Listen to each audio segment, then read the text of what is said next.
오늘 통독할 본문은 마가복음 5장에서 12장까지의 말씀입니다. 마가복음 5장에서 12장까지의 말씀이 오늘 통독 본문입니다. 먼저 서론으로 저는 그라사 광인의 이야기, 오늘 마가복음 5장 1절에서 17절까지 기록되어 있는 그라사 지역에 귀신 들려 미쳐있던 그 광인의 이야기를 나누고 싶습니다. 이 말씀은 우리 신앙의 경각심을 항상 일깨워 줍니다. 어떤 경각심입니까? 예수님이 무덤 속 사이에 살고 있는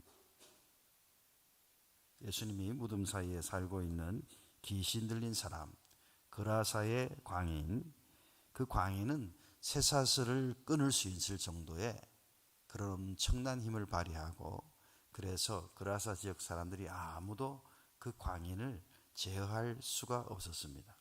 그래서 늘 어떤 불안한 마음, 두려운 마음, 그런 마음이 그라사 지역에 사는 사람들 마음속에 있었습니다. 그런데 결국 예수님이 그를 만나고 그 속에, 광인 속에 있던 그 귀신이 예수님을 먼저 알아보고, 쉽게 말하면 나를 그냥 이 사람에게 내가 나갈 테니까 나갈 수 있도록 허락해 달라고 예수님 앞에 귀신이 무릎 꿇는 이야기가 나옵니다. 그래서 예수님이 어떻게 네가 나가고 싶으냐 했더니 그 옆에 돼지떼들이 많이 있었습니다. 수천 마리의 돼지떼가 있는데 그 돼지떼 속에 내가 들어가겠습니다. 그래서 즉시 이 사람에게서 나오라, 예수님의 명령 속에 그 귀신이 돼지떼 속에 들어가서 그 돼지떼들이 비탈길을 내리달아서 벼랑 끝에서 다 바다에 빠져서 다 돼지떼들이 몰살을 하는 그런 이야기가 오늘 본문 마가복음 5장 1절에서 17절에 쓰여져 있습니다. 비로소 그 광인은 귀신 들림에서 해방이 되었고요. 또 그라사 지역의 사람들은 그 광인 때문에 두려워했는데 모든 것이 평화롭게 된 것이죠. 그런데 그 즉시 그라사 지역의 사람들이 그 소식을 듣고 예수님께 나와왔습니다. 예수님께 나와서 뭐라고 이야기를 합니까? 즉시 우리 이 마을을 떠나시라고. 자, 우리 오늘 마가복음 5장 우리 한 절 말씀을 같이 봉독하기를 원합니다. 17절 말씀, 16절, 17절 두 절을 한번 같이 봉독할까요? 16절, 17절입니다. 시작. 이에 귀신 들렸던 자에 당한 것과 대지를 본 자들이 저에게 고하매 저희가 예수께 그 지경에서 떠나시기를 간구하더라. 귀신 들린 자가 회복이 되고 구원 얻고 그 마을에 평안이 찾아온 것 같았는데 16절 말씀에 보니까 대지의 일을 본 자들이, 이런 말씀이 나와요. 이 무슨 말입니까? 아까 그 귀신이 돼지떼 속에 들어가서 수천 마리의 돼지떼가 비탈길을 내리달아서 다 바다에 빠져 죽었잖아요. 이 사람들이 엄청난 손해를 본 거죠. 손해. 이 그라사 지역의 사람들이 큰 손해를 봤다는 거예요, 예수님 때문에. 그런데 예수님의 그 능력을 보고 감히 함부로는 할 수 없고, 대신 예수님에게 나와서 오늘 17절에 말합니다. 그 지경에서 떠나주시기를 바란다고. 우리 동네에서 떠나시라고.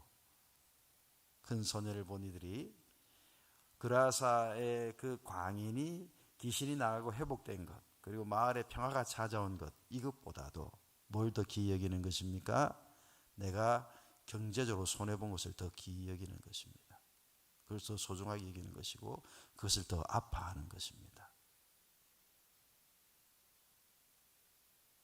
그렇게 생명의 주인이신 예수님이 큰 기적을 보이셨으면 우리 마을에 좀 더 유하사 우리에게 그 생명의 말씀과 그 능력을 가르쳐 주시고 보여주시고, 그렇게 예수님을 보통 보면은 유하게 하는데, 이 그라사 지역의 사람들은 예수님 우리에게 큰 손해를 끼친 것 때문에 마음이 굉장히 불편해지고 빨리 떠나라고, 당장 그 겉으로는 떠나라지만 속으로는 꺼져, 이런 말이죠. 꺼져, 당장 꺼져. 사실 오늘날 우리들도 그렇지 않습니까? 어떤 경제적인 어떤 일이 구원받는 일, 내가 하나님의 믿음으로 바로 서는 일, 치유되는 일, 이런 것보다 더 상위에 있게 되는 그런 경향성을 보이는 시대가 오늘의 이 시대가 아닙니까, 사실. 뭐 교회도 그렇습니다. 교회 역시 경제적으로 성도도 어려워 성금이 없으면 교회도 존립하기 어려운 오늘날 그런 시대에 사실 있습니다. 그래서 경제적인 문제가 아무 문제가 아니다, 이렇게 이야기할 수 없습니다. 우리가 육신을 입고 있는 날 동안까지는 이 경제적인 문제가 우리 삶에 큰 영향을 미칩니다. 그러나 그렇다 할지라도 구원 얻고 회복되고 치유되고 예수님과 함께하는 그 일보다 결코 우선일 수가 없습니다. 만약 그렇지 않다면 우리는 바알을 섬기는 것이고 우리 만몬을 섬기는 것이죠.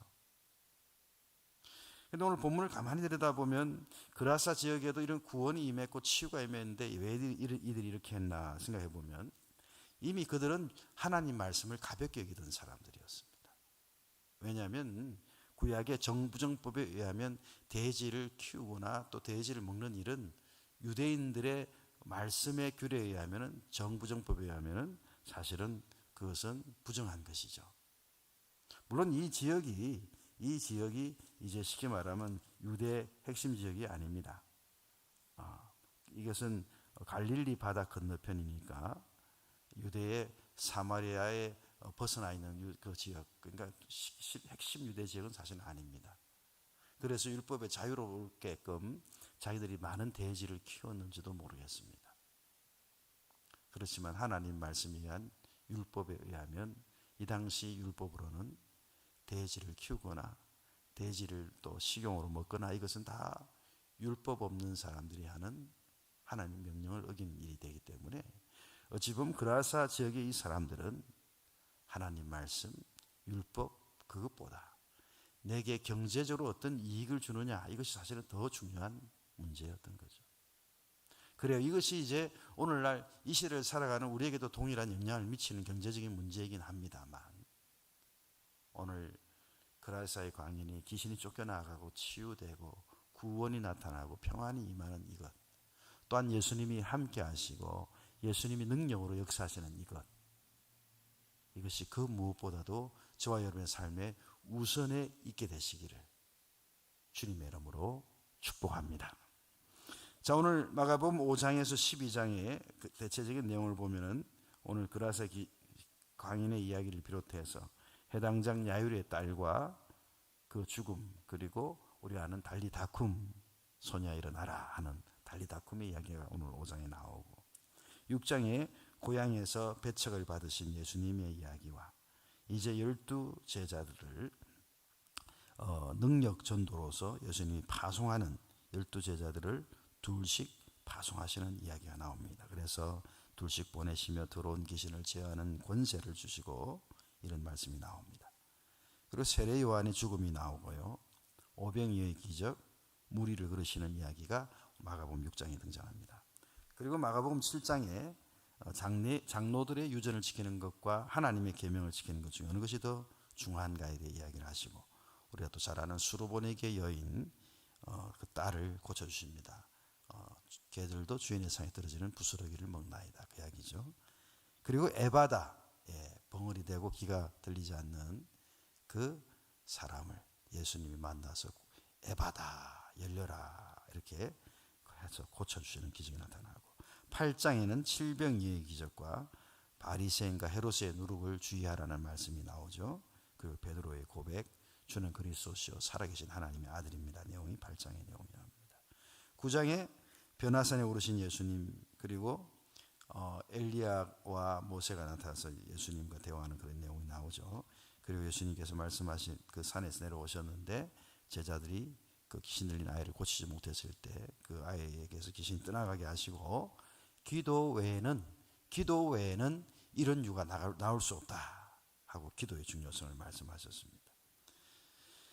자, 그리고 10장에서는 어린아이 같이 하나님 나라를 받들어야 된다. 부자 청년의 근심, 어떻게 하면 명성을 얻을 수 있겠습니까? 네가 십계명 지켰냐? 지켰습니다. 그러면 너의 소유를 팔아 가난한 자들에게 나눠주고 너는 나를 쫓으라. 예수님이 그렇게 말하니까 부자 청년이 근심하며 돌아갔던 이야기가 나옵니다. 그때 말씀하시기를 부자가 천국에 들어가는 것이 약대가 바늘길을 통과하는 것보다 더 어렵다. 그래서 우리 속에 있는 그 무욕이 우리 천국에 들어가는 것을 굉장히 방해하는 것이 있다는 것을 말씀했습니다. 자, 바디메오를 고쳐주시고 바디메오가 이제 눈을 뜨고 난 뒤 예수를 길에서 쫓았던 이야기가 10장 끝에 나오고요. 11장에 예수님이 예루살렘에 입성합니다. 그리고 사람들은 호산나 외칩니다. 그리고 입성하시고 난 뒤에 열매 맺지 못한 무화과 나무를 예수님 저주하는 이야기가 나오고요. 그 다음에 12장에 상속자를 죽인 그 포도원의 농부 비유, 그리고 버린 돌을 모퉁이의 머릿돌로 만드신 하나님의 계획들, 또 가이사의 것은 가이사에게, 하나님의 것은 하나님의 것이로 이렇게 드리게끔 데나리온을 보이시면서 가르쳐 주셨죠. 그리고 황금률 나옵니다. 하나님 사랑과 이웃 사랑 12장에. 그리고 두 렙돈을 연복에 넣은 그 가부 이야기, 그 이야기가 나옵니다.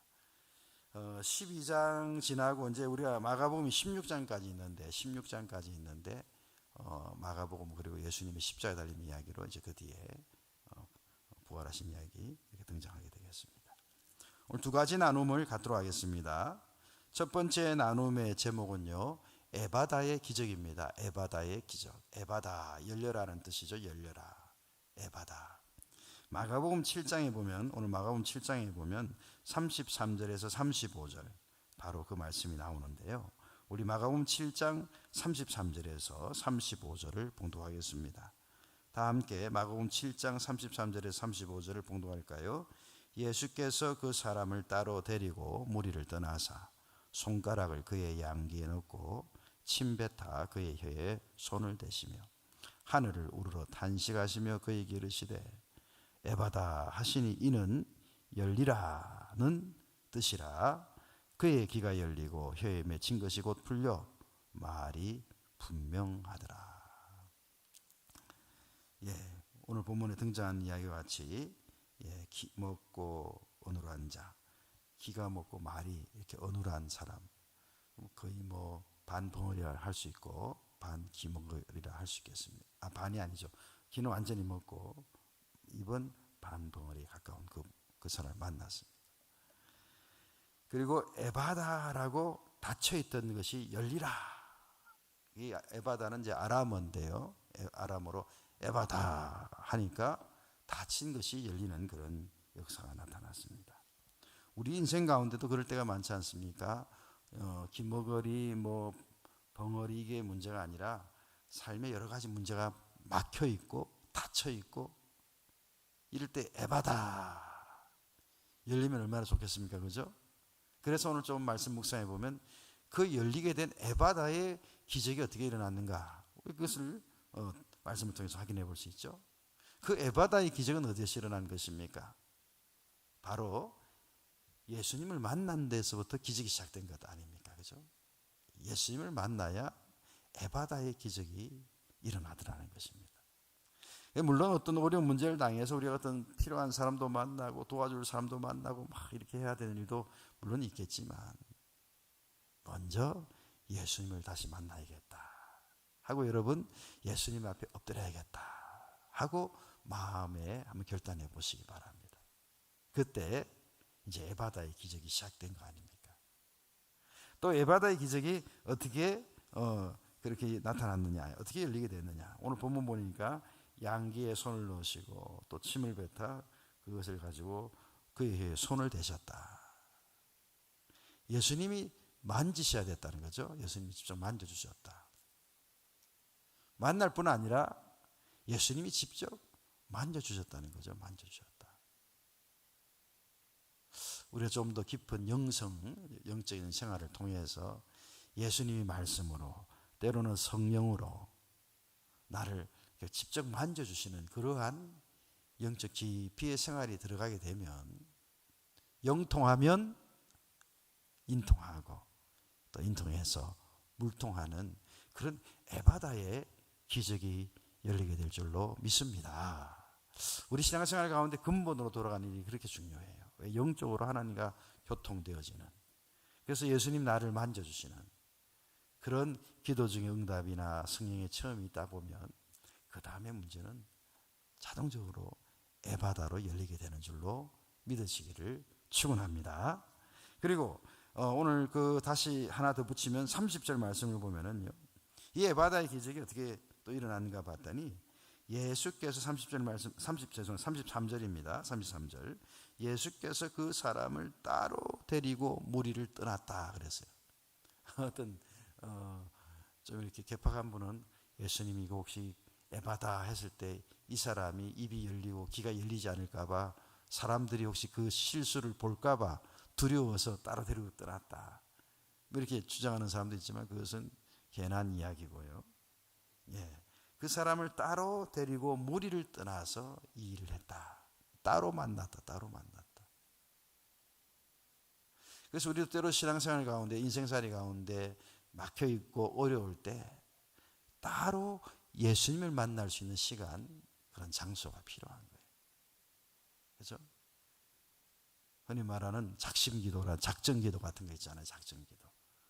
또 금식기도 같은 거. 따로 예수님을 만나는, 따로 만나는 그러한 작정이 있다면, 그러한 결단의 기도가 있다면, 이제 거기에서 또 에바다의 기적이 나타나는 거죠. 힘들고 어려운 분들 한번 도전해 보시기를 바랍니다. 아유, 힘들다, 어렵다, 그냥 낙심하고 불평할 문제가 아니라, 내가 그래 이번 기회에 예수님을 좀 따로 좀 만나봐야겠다. 예, 따로 만나봐야겠다. 그렇게 작정하고 그렇게 금식하고 결단하는 가운데, 저와 여러분의 삶 가운데 에바다의 기적이 나타나시기를 주의 이름으로 축복합니다. 마지막 나눔의 제목은요, 버린 돌을 모퉁이의 머릿돌로. 버린 돌을 모퉁이의 머릿돌로. 마가복음 12장에 있는 말씀이죠. 우리 다 함께 마가복음 12장 10절에서 11절 두 절을 봉독하겠습니다. 10절에서 11절 두 절을 봉독할까요? 시작. 너희가 성경에 건축자의 버린 돌이 모퉁이의 머리돌이 되었나니 이것은 주로 말미암아 된 것이요 우리 눈에 기이하도다 함을 읽어보지 못하느냐 하시니라. 예. 오늘 이 말씀은 시편에 있는 말씀을 인용한 예수님의 말씀입니다. 제 기억으로는 118편쯤으로 기억하는데, 여하튼 이 구약 성경에 인용된, 시편에 인용된 이 말씀을 예수님 인용해서 말씀하셨는데, 건축자의 버린 돌이 모퉁이의 머릿돌이 되었다. 이게 이제 예수님 자신을 말씀하는 이야기죠. 예수님이 나중에 십자가에 못 박히고 마치 버려진 존재가 되었지만 모퉁이의 머릿돌이 되었다. 모퉁이의 머릿돌이라는 것은 그 집을 지어가는데 꼭 필요한, 전체를 연결해 주는데 꼭 필요한 그 코너스톤이잖아요. 코너스톤. 모퉁이의 머릿돌이 되어서 그 집을, 하나님의 나라를 그렇게 세워갈 수 있게 되었다. 예수님 자신을 말씀하는 것이죠. 저는 이거 설교 중에도 사실은 이거 이야기했기 때문에 그 이야기 다 아는 분들도 많이 계시겠습니다만, 이제 1995년에 25년 전에 첫 목회를 제가 철원 와수리에서 3사단 백골부대 지역에서 목회를 했습니다. 그런데 그 교회는 굉장히 연약한 교회였습니다. 창고를, 흐름한 창고, 조그만 점프만 하면 천정이 달 그런 작은 창고를 개조해서 제가 부임해 보니 10명이 채 안 되는 성도가 있는 그런 교회였습니다. 패배감에 젖어 있는 성도들. 그러니까 이렇게 제가 부임했을 때 13년째였는데 그 교회가, 그러니까 그냥 완전히 그냥 뭐랄까요, 패배감, 그 다음에 제3세계 사람들처럼 그렇게 그런 느낌의 분위기로 성도들이 신앙생활을 하고 계셨어요. 그래서 전도를 해야 될 텐데, 그래야 교회가 좀 부흥을 하고, 그래야 또 성도들이 또 신이 나고 이러니까 여러 가지 전도 노력도 많이 했고요. 그때 매주일마다 예배 직후에 한 30분 동안 전 교인이 해봤자 뭐 몇 명 안 되지만 전 교인이 와수리 그 동네를 다 다니면서 전도하고 뭐 이런 일을 계속했습니다. 그러다가 교회 건물이 좀 너무 낙후돼 가지고 전도해 가지고 데려와도 야 이거 뭐 좀 미안한 이야기입니다만 거지 같은 그런 너무 불쌍한 모습의 교회였거든요. 교회 건물이. 그러니까 자신감이 없죠. 전도를 하더라도. 근데 그 교회가 있는 로케이션이 또 참 특이한 게 뭐냐면 철원의 그 신철원 그 쉽게 말하면 서울에서 오는 길에 군청 소재지가 있는데 거기에서 와수리로 들어올 때 가장 들어오는 도로에서 딱 보면은 교회가 야트막한 교회가 멀리서 보입니다. 근데 제가 번뜩 드는 생각이 저녁에 사람들이 운전해 들어올 때 교회가 잘 보이지는 않겠죠, 눈에는. 근데 그게 큰 간판을 불이 심하게 들어오는 간판을 세워야겠다. 그래서 우리 교회 와수리에 딱 들어오면 아, 저 교회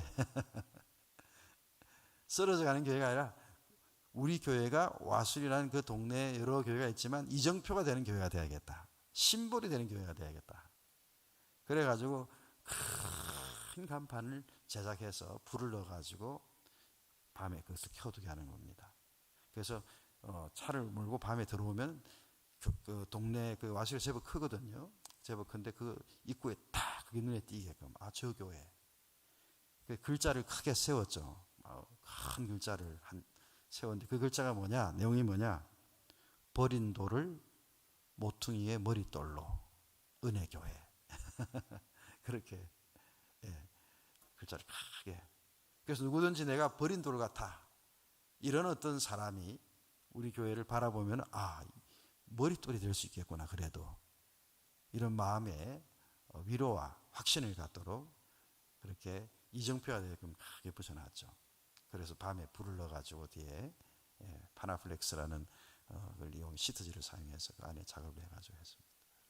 제가 지금 이야기하려는 것은 그 뒤에 하나님 은혜로 성도들도 마음이 달라지고 야 우리는 뭐 13년 동안 그냥 문을 닫을까 말까 하는 그런 교회가 아니라 정말 와수리의 심볼이 되는 교회, 이정표가 되는 교회가 됐다. 이런 자신감을 가질 수 있게끔 그렇게 되었고 그 가운데 하나님 은혜로 교회가 부흥되고 아무튼 제가 있는 동안에 그다음 95년 그 목회하는 동안에 또 이렇게 건축비를 좀 많이 모으게 되고 그 시드머니가 되어서 제가 떠나고 그다음 후임자가 있을 때 또 교회를 크게 건축했다는 소식을 듣게 되었습니다. 제가 이런 이야기를 또 하는 까닭은 오늘 우리 자신이 혹시 내가 버린 돌 같은 그런 존재가 아닌가 혹시 마음에 낙심되시는 분들 예수님도 그런 존재였잖아요. 그 당시 핍박당하고 십자가에 달리셨잖아요. 그러나 우리 구세주가 되시고 온 세상의 주가 되셨잖아요. 중요한 건 뭡니까? 우리가 버린 돌이라도 나는 그렇다 할지라도 하나님 손에 붙들려만 있으면 언제든지 우리는 머릿돌이 되는 거예요. 그렇죠? 모퉁이의 머릿돌이 될 수 있습니다. 그래서 인생살이 가운데 낙심될 때 난 버린 돌 같은 존재다 싶을 때 꼭 기억하십시오. 하나님 손에 붙들려 있으면 버린 돌이 모퉁이의 머릿돌이 되는구나 잊지 마시고 그러한 믿음의 확신 속에 승리하는 저와 여러분 되시기를 주님의 이름으로 축복합니다. 자, 나눔을 우리 각각의 적용과 나눔을 각각의 카톡방에서 쉐어하시기를 바라고요. 21일 동안은 다니엘 특세 기간 동안에 우리가 영상 작업을 그때 다니엘 특세 때문에 따로 못했기 때문에 이렇게 21일 동안은 새벽 기도가 진행되겠습니다. 자, 다 함께 기도하겠습니다. 하나님, 오늘도 우리가 마가복음 5장 12장의 중요한 말씀들을 함께 나누면서 우리 삶을 돌아봅니다. 아버지, 바라옵기에는 어떤 나의 경제적 유익보다 구원받은 것, 치유받은 것, 주님이 함께 하시는 것을 더 기뻐하는 저희들 되게 도와주시고 모든 삶의 우리 성도들이 열려지게 되는 에바다의 우리 성도들 또 모퉁이의 머릿돌이 되어지는 그런 귀한 성도들, 그런 복된 성도들이 다 될 수 있는 하나님 은총을 허락하여 주옵소서.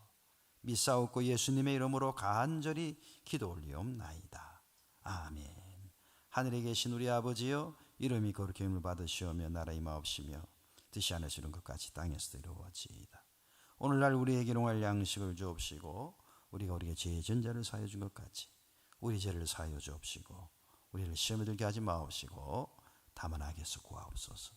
대개 나라와 권세와 영광이 아버지께 영원히 있사옵나이다. 아멘.